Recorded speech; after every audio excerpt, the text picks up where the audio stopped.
But this country doesn't know how to be a landlord.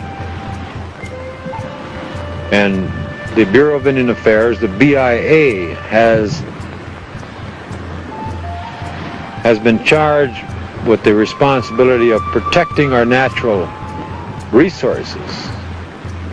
They have, in fact, taken a position to join sides with Peabody Coal, Kennecott Copper, and mining interests in this country to deprive Indian people of valuable water rights, water that in some parts of this country is so polluted that nothing lives.